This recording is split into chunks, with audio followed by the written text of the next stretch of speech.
नमस्कार, मैं हूं रविंद्र जैन और आप देख रहे हैं मुंबई मास टाइम्स। आइए देखते हैं आज की मुख्य खबर। अधिकृत बांधकाम करणारा कोणी असला, अग्रवाल असू द्या नाही तर आणखी कोणी असू द्या, कलेक्टरना माझ्या सक्त सूचना आहेत. असलेला परिसर आहे आणि म्हणूनच आपण ही मोठ्या प्रमाणावर झाडं वृक्ष लागवड जी करतोय ती याच्यामध्ये अजून निसर्ग संपदेमध्ये भर पडावी म्हणून. आणि जर अशा प्रकारचं कोणी बेकायदेशीर काम करत असेल, कोणी इथे रिसॉर्ट बांधलेला असेल, मग तो अग्रवालचा असेल किंवा आणखी कोणाचा असेल, बेकायदेशीर असेल तर बुलडोझर लावून डायरेक्ट तोडून टाकण्याच्या सूचना मी दिलेल्या आहेत. कुठलाही कुणालाही पाठीशी घालण्याचा काही विषय संबंध असता कामा नये, अशा प्रकारच्या सक्त सूचना कलेक्टरना मी दिलेल्या आहेत.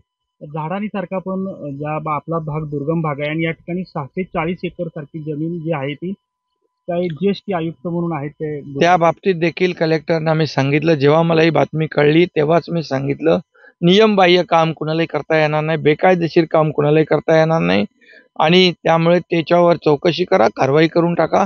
आणि लोकांना देखील माझं आव्हान आहे, विनंती आहे की आपली जमीन दुसऱ्याला कोणी विकू नका, कारण या जमिनीतूनच तुम्हाला उद्या तुमच्या चरितार्थ परिवाराचं चालवण्यासाठी उत्पन्न मिळणार आहे.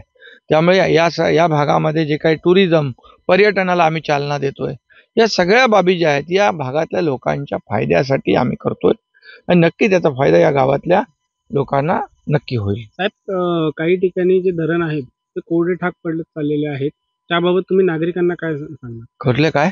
धरणाची जी आहे पाणी पातळी आहे, बऱ्याच ठिकाणी दुष्काळाची जी परिस्थिती आहे त्यावर देखील मी स्वतः मराठवाड्यात संभाजीनगरला जाऊन बैठक घेतली. माझी कालही बैठक झाली. ज्या ज्या ठिकाणी दुष्काळी परिस्थिती आहे तिथे टँकर पुरवठा झाला पाहिजे, जनावरांना पिण्याचं पाणी मिळालं पाहिजे, चारा मिळाला पाहिजे, लोकांना कुठेही पिण्याच्या पाण्याचा टँकर कमतरता पडता कामा नये, अशा प्रकारच्या सक्त सूचना दिलेल्या आहेत आणि आमची सर्व यंत्रणा काम करते. सुदैवाने लवकरच पाऊस देखील पडेल आणि त्यामुळे हा सगळा प्रश्न जो आहे हा निकाली निघेल. परंतु शेतकऱ्यांना आम्ही कुठेही वाऱ्यावर सोडणार नाही. त्यासाठी टँकर वाढ असेल, चारा डेपो असेल, जनावरांना पिण्याचं पाणी असेल, MREGS मधली जी काही रोजगार हमीची कामं असतील, या सगळ्यांवर फोकस केलेला आहे, जेणेकरून कुठंही या राज्यातल्या शेतकऱ्याला त्रास होता कामा नये.